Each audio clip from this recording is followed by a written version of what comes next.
जब भी स्मार्ट लोगों की बात निकलती है तो हमारे माइंड में बस गिने चुने लोगों की तस्वीर आती है, जैसे कि Albert Einstein, Stephen Hawking, Thomas Edison etcetera. क्योंकि ये वो लोग हैं जिनके एक्सपेरिमेंट और इन्वेंशंस आज भी दुनिया में याद किए जाते हैं। And at the same time हम इन्हें स्मार्ट इसलिए भी मानते हैं क्योंकि इनका आईक्यू लेवल, मतलब कि इंटेलिजेंट क्वेश्चन लेवल, बहुत ही ज्यादा था। सिंपल वर्ड्स में कहूँ तो जब भी स्मार्टनेस की बात निकलती है तो हम उसे आईक्यू लेवल से मेजर करने लगते हैं, क्योंकि एज अ ह्यूमन बीइंग हमारे अंदर ये बिलीव है कि जिस इंसान का आईक्यू लेवल ज्यादा होता है वो इंसान सबसे ज्यादा स्मार्ट होता है। अब एक इंटरेस्टिंग चीज बताता हूँ जो सुन के शायद आपको शॉकिंग भी लगेगा। आपकी सक्सेस का सिर्फ 20% डिपेंड करता है आपके आईक्यू पर। मतलब अगर आपका आईक्यू लेवल ज्यादा है तो सिर्फ 20% चांसेस है कि आप सक्सेसफुल बनोगे। नाउ आई एम श्योर कि आप सोच रहे होगे कि बाकी का 80% किस चीज पे डिपेंड करता है। वेल फ्रैंकली कहूँ तो हमारी सक्सेस का 80% उस एक चीज पे डिपेंड करता है जिसपे हम ज्यादा फोकस नहीं करते और जिसे मोस्ट ऑफ द टाइम हम इग्नोर कर देते। वो चीज है हमारे इंटेलिजेंट क्वेश्चन, जिसे ईक्यू कहते हैं। कई सारी रिसर्च के रिजल्ट से पता चला है कि जिस इंसान का आईक्यू लेवल कम होता है लेकिन ईक्यू बहुत ज्यादा होता है वो लाइफ में भी बहुत ज्यादा सक्सेसफुल होता है कंपेयर टू उस इंसान के जिसका आईक्यू ज्यादा होता है लेकिन ईक्यू कम। वेल ऐसा इसलिए है क्योंकि एज अ ह्यूमन बीइंग हमारे अंदर इमोशंस बहुत ही ज्यादा भरा हुआ होता है। बचपन से हमें कहा जाता है कि कोई भी काम में बेस्ट रिजल्ट अचीव करना चाहते हो तो उसे लॉजिकली पूरा करना चाहिए। लेकिन हम ह्यूमन बीइंग जब भी कोई काम करते हैं, भले ही वो प्रोफेशनल हो या पर्सनल, तो उस काम में हम इमोशनली भी अटैच हो जाते हैं।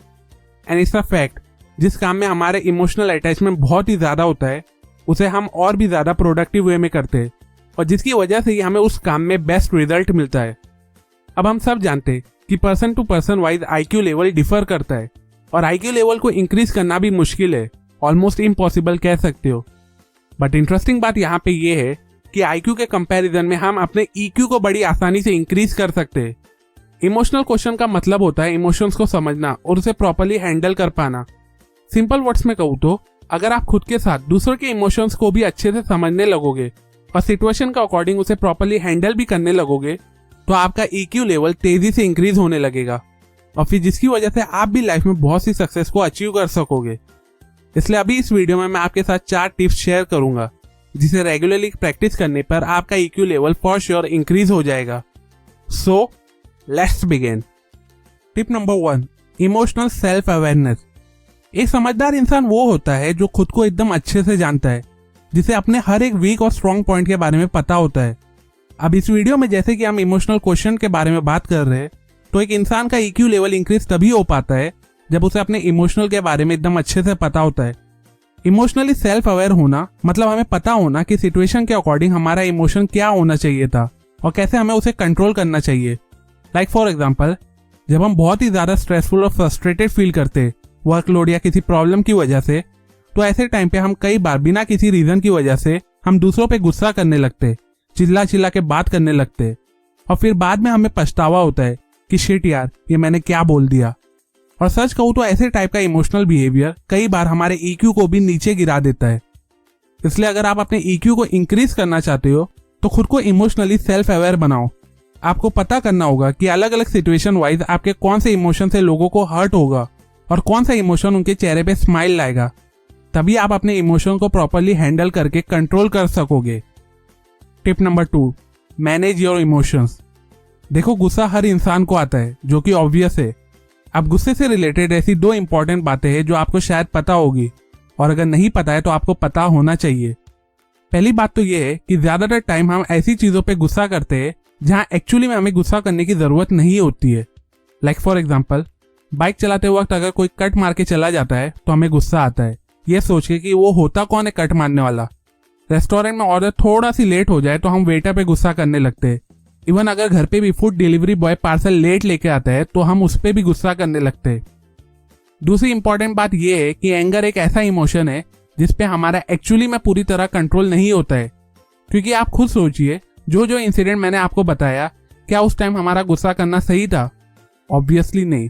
लेकिन फिर भी हम गुस्सा करते हैं सिर्फ और सिर्फ हमारी थिंकिंग की वजह से।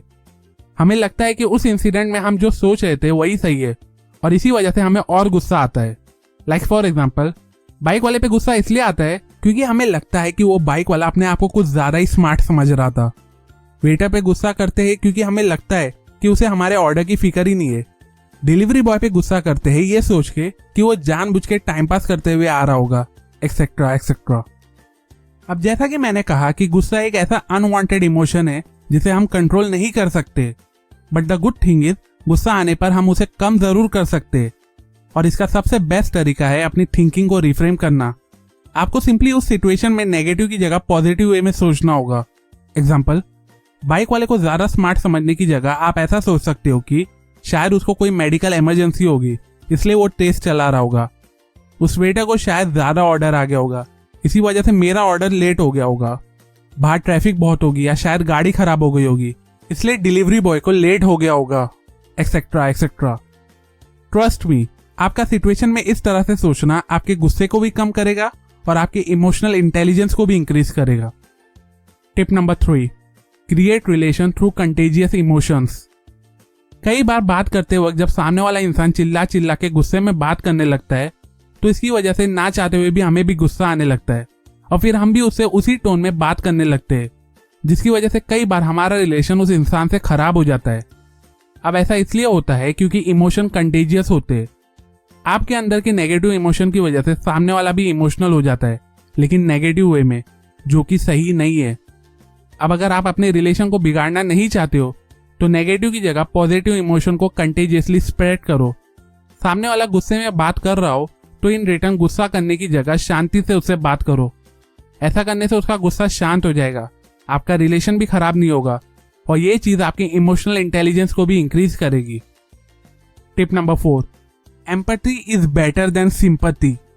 हर रियलिटी शो में कुछ कंटेस्टेंट ऐसे जरूर आते जिनकी कुछ ना कुछ सैड स्टोरी होती है।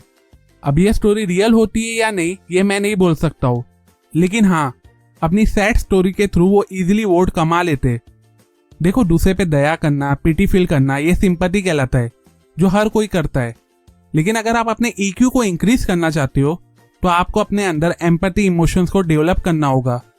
जब आप सामने वाले की फीलिंग, सामने वाले इंसान के दर्द को खुद फील करते हो और उसे दूर करने के लिए उसकी हेल्प करते हो तो उस इमोशन को एम्पैथी कहते हैं। एग्जाम्पल, मान लो आपके ऑफिस कलीग का हाथ फ्रैक्चर हो गया है तो आप उसे सिंपैथी दिखाओगे, लेकिन वही अगर आपके कोई क्लोज फैमिली मेंबर या बेस्ट फ्रेंड का होगा तो वो आपको ज्यादा हर्ट होगा। एम्पैथी की वजह से आप उसके दर्द को फील करोगे और फॉर श्योर उसकी हेल्प भी करोगे। अब एम्पैथी इमोशन को डेवलप करने के लिए आपको अपने गुस्से को कंट्रोल करना होगा, तभी आप दूसरों की फीलिंग और इमोशन को डीपली समझ के उसकी हेल्प कर सकोगे।